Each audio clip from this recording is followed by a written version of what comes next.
Takže čaute, ja som Tinka a v dnešnom videu som sa rozhodla s vami podeliť o svoju radosť, ktorú momentálne mám. Oh yeah! Pretože mi konečne prišiel môj milovaný, vytúžený mobil, na ktorý som sa neskutočne tešila, na ktorý som si dosť dlho šetrila a chodila som kvôli tomu aj na brigády, aby som si ho mohla kúpiť. Tak som neskutočne šťastná, že aj keď je sobota, tak kuriér prišiel a doniesol mi ho, takže poďme na to.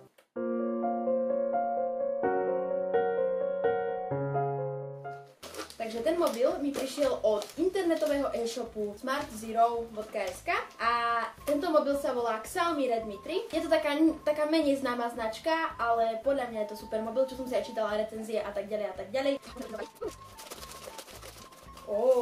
Jej! Takže tu mám to tvrdé sklo, to mi dali vlastne zadarmo ako darček ku mobilu. Ďalej tu mám faktúru, to netreba vám.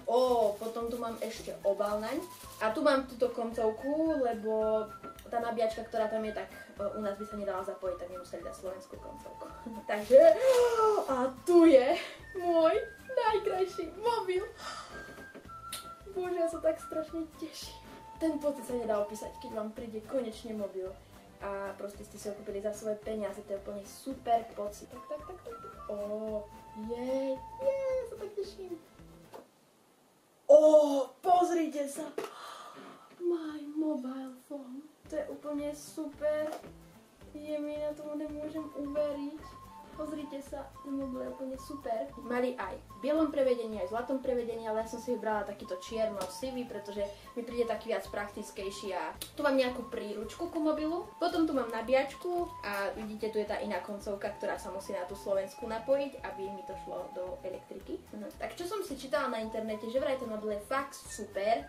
Dobre na ňom je aj to, že má rámku 2 GB, čo keď porovnám so svojím starým mobilom je fakt, že super. A ešte ďalší super vec na tomto mobile je to, že baterku má 4100 mAh, čiže tento mobil by mal teoreticky vydržať až 4 dní v kuse, bez nabíjania, aj keď na ňom proste robíte, ste na internete a tak, proste by mal riadne dlho vydržať akože. A toto je fakt super vec, lebo ja som si vždycky ten Samsung musela stále nabíjať každý deň. A poďme ho už zapnúť, nejdem kecať. Dobre, už sa zapína.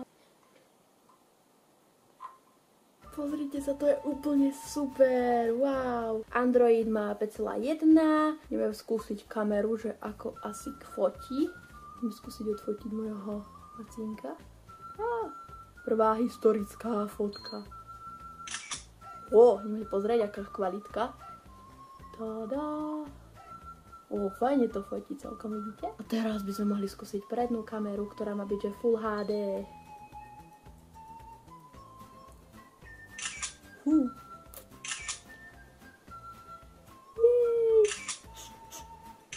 Takže dúfam, že ten mobil bude fakt taký super, ako všetci opisujú na rôznych recenziách na tento mobil. A potom vám poviem, že ako som s ním spokojná a tak, ale proste tento prvý môj dojem, ktorý mám z tohto mobilu, je len pozitívny. Veľmi, ale veľmi sa teším, ako som to už asi v tomto videu 1000-krát povedala, ale ak sa vám toto video páčilo, nezabudnite zanechať like a môžete mi aj do komentára napísať, že aký máte vy mobil, aký máte na tento mobil názor a tak ďalej. Je to pekný mobil, krásny. A ja sa na vás teším u ďalšieho videa. Ahojte! Konnichiwa!